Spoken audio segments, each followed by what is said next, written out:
Welcome to the tutorial on business units. Now, business units in Quick Consoles is a very loose term that we like to describe things like cost centers, profit centers, locations, anything that you may want to combine in what might be referred to as a segmental report. So it could be a combination of companies. It could also be specific GLs within specific companies. Now, the first thing to check would be the Group Settings tab. And you will see under the Group Settings tab, we actually have different ways in which we can classify or categorize our business units. So what you may want to do is categorize that either by location, person responsible,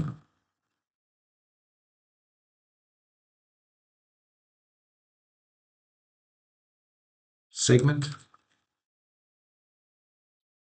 continent,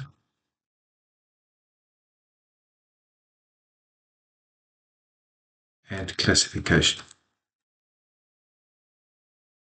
Right, so this sets up the business unit categorization for you. Of course, don't forget to scroll down and press save. The next step, of course, in the process is to go under Group Business Units, Manage Group Business Units.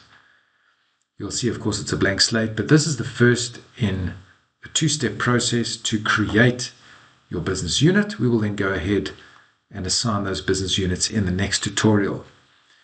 So you'll see here we've got a button that says Create New. Of course, we'll create that new business unit. We'll create a couple of business units for us today. We'll do some basic ones, for example, Human Resources. That's a really well-known cost center.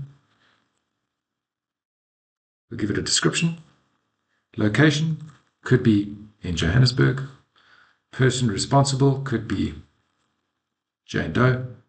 The segment could be overheads, continent, and classification.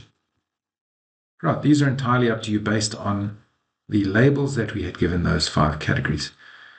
We then need to just choose the business unit type. Of course, that is a cost center for us, and we will then click Save. I'll go ahead now and create just a couple more business units in the meantime. All right, what we have now are 4 different business units across my group. Of course, you're able to move these around. This will affect the order in which those business units eventually are reported on. We have the option of editing any of these business units. And of course, we have the ability to remove them as well. And this concludes the tutorial on creating and managing our business units. Look for the next tutorial which covers the assigning or defining on how these business units are pulled out of the system.